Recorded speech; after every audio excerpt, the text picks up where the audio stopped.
día más, con la gracia del Señor, proseguimos el comentario del Catecismo de nuestra Madre la Iglesia. Estamos en el apartado La catequesis sobre la creación. Habíamos hablado en el último punto, en el 285, sobre distintos errores del pensamiento humano sobre la creación. Habíamos hablado pues del panteísmo, del deísmo, etcétera, del materialismo y otros errores que niegan en nuestra fe en la creación del mundo, tal y como la entendemos. Y frente a todos estos sismos, ¿no?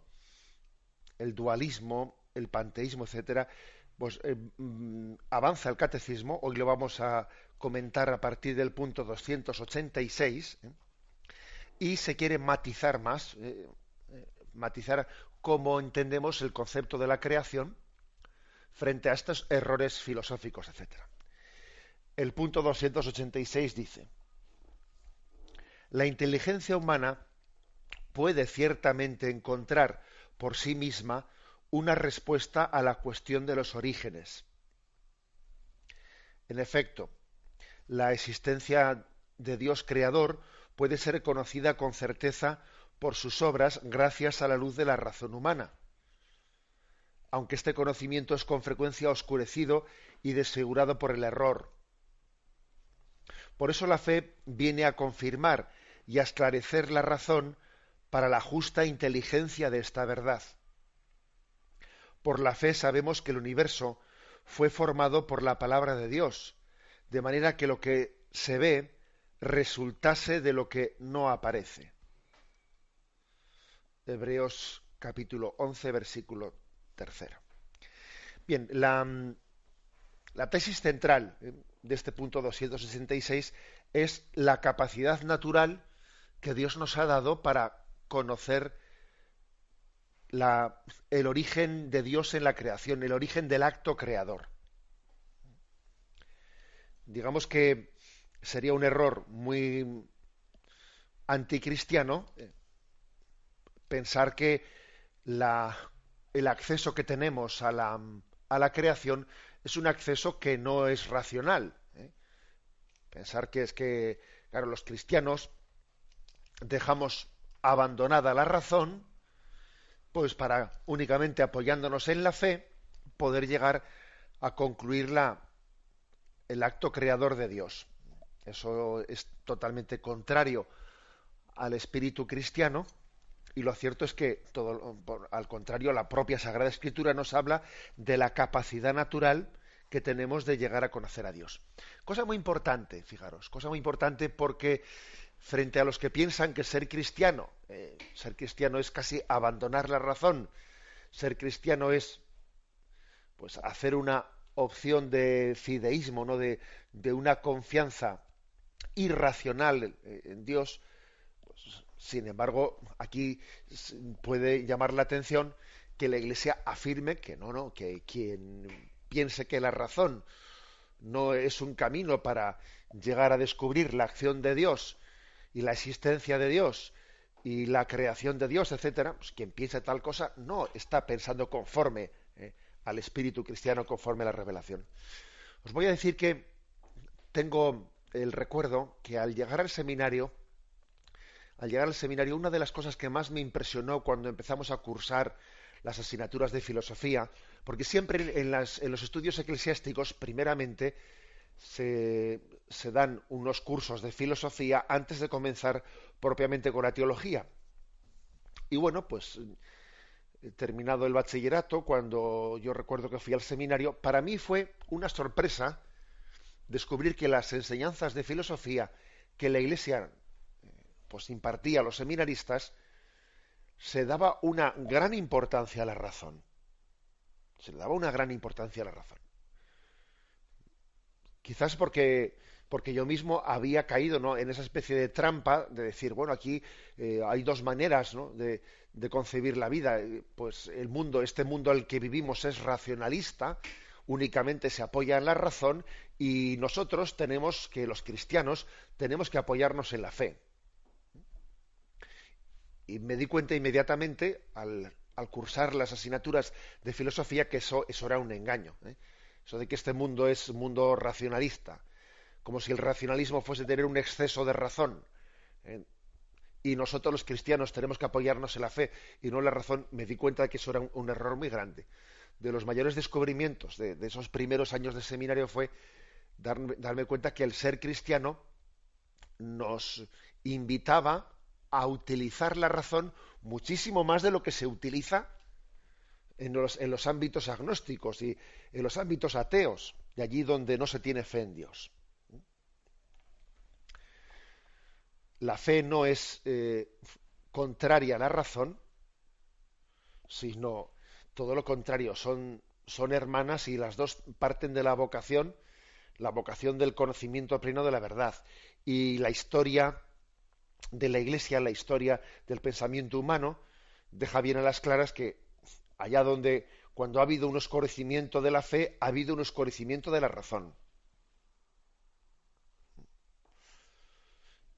Y quizás la mayor tentación en estos tiempos de secularización y de olvido de Dios, la mayor tentación que podemos tener los cristianos es la tentación no ya de racionalismo, sino la contraria, la de fideísmo. ¿eh? El racionalismo y el fideísmo son como los dos extremos contrarios. Lo que pasa es que muchas veces los extremos contrarios se tocan. ¿Qué es lo que viene a decir el fideísmo? El fideísmo es diciendo, bueno, cuando uno va a hablar de los temas de Dios, tiene que abandonar la fe, tiene que abandonar los argumentos de razón, y en el fondo, en Dios el hombre puede concluir únicamente como un acto de confianza, un acto de abandono en él, pero sin pretender apoyarse en ningún razonamiento. ¿eh? Por ejemplo, el fideísmo sería, ¿no? Hoy en día, claramente, el fideísmo sería, bueno, yo concluyo en que Jesús está resucitado, pues porque así lo siento dentro de mí. El fideísmo es decir, yo siento que Jesús ha resucitado y entonces no me apoyo en ningún argumento de razón, ni que hubo testigos de Jesús resucitado, ni que la piedra del sepulcro estaba corrida, ni que el sepulcro estaba vacío, ni que entraron, lo vieron, ni que hubo testigos, no, nada, de eso nada. Eso es intentar apoyarse en argumentos de la razón. El fideísmo sería el decir, no, Jesús está resucitado porque yo lo siento, porque yo siento que Él vive dentro de mí y no busco ninguna seguridad racional. Es curioso, ¿eh? Es curioso que el fideísmo y el racionalismo, uno por un lado y otro por otro lado, divorcian totalmente la fe de la razón. El racionalismo, ¿qué es lo que diría? A ver, pero para poder decir que Cristo ha resucitado, únicamente puedo concluir en ello, pues el argumento, a base de argumentos racionales, ¿no? Entonces vamos a ver, la piedra estaba corrida, bien, pero alguien podía haber venido a empujarla. El sepulcro estaba vacío, pero podían haber abandonado el cadáver en otro lugar. Hubo testigos de la resurrección, bien, pero podían estar sugestionados. Pero él se dejó palpar y tocar, ya, pero puede ser que el texto concreto evangélico tenga no soporte un estudio histórico crítico y en el fondo sea un texto evangélico que haya sido manipulado por la primera comunidad cristiana. O sea, es decir, el racionalista peca de lo contrario. Que le parece que para poder afirmar que Jesús ha resucitado me lo tienen que demostrar científicamente. Si yo no lo puedo ver y palpar o ver demostrado, yo no lo creo. Es decir, no da el acto, no da el salto de la fe. El racionalista afirma que únicamente lo que es demostrable científicamente o concluible en un silogismo racional solamente se puede adherir a eso. El fideísta, por el contrario, dice que la apoyatura, que el hombre que se apoya en Dios se tiene que apoyar en la sola fe, se tiene que, por tanto, desprender de argumentos que le den seguridades, porque si yo estoy buscando argumentos para creer, por ejemplo, pensar que los que han visto el milagro de la multiplicación de los panes, ese milagro les ha llevado a creer, entonces eso no es una fe pura. La fe pura es la que cree sin ningún argumento. sin ningún argumento, cree por confianza. Ese es el fideísta. Es curioso, ¿no? Que ya me habéis escuchado en más de una ocasión ese chiste que dice que era un señor tan gordo, que se caía de la cama a la vez por los dos lados, por la derecha y por la izquierda. Algo así parece que ocurre con el fideísmo y el racionalismo, ¿no? Que es que los dos pretendiendo, ¿no? Pretendiendo hasta el extremo excluir al otro, se hacen incapaces de conocer la verdad. Bueno, pues ni racionalismo ni fideísmo, ¿eh? Recuerdo que en esos años de seminario, en el estudio de la filosofía, como decía al principio, fue un gran gozo comprobar que la fe y la razón son las dos alas de un ave, son los dos pulmones de los que el Señor ha querido que nos sirvamos, ¿no? Para conocer la verdad. Bien, este es con respecto, por lo tanto, al punto 286, la afirmación que se hace sobre el valor de la razón. El Concilio Vaticano I fue especialmente el que hizo esa afirmación, diciendo que tenemos una capacidad de poder llegar al conocimiento de Dios a través de las capacidades naturales. Y existen otros textos que tradicionalmente suelen ser invocados, por ejemplo, el texto de Romanos, capítulo 1, versículos 19 y 20. Dice, pues, en efecto, la cólera de Dios se revela desde el cielo contra toda impiedad e injusticia de los hombres que aprisionan la verdad en la injusticia. Pues lo que de Dios se puede conocer está en ellos manifiesto. Dios se lo manifestó.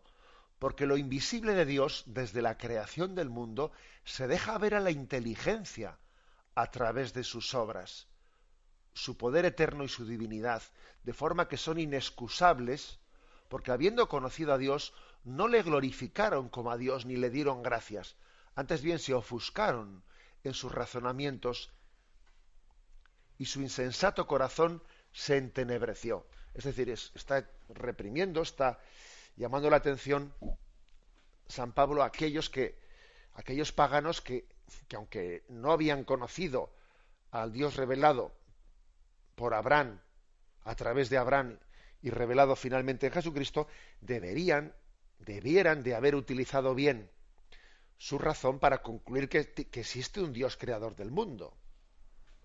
Y si son inexcusables porque debieron de haber, aunque no se les hubiese predicado la fe, aunque todavía no había llegado la predicación de la fe a ellos, debieran de haber utilizado bien la razón para decir, tiene que haber un Dios creador para poder dar explicación de estas criaturas de las cuales estamos rodeados.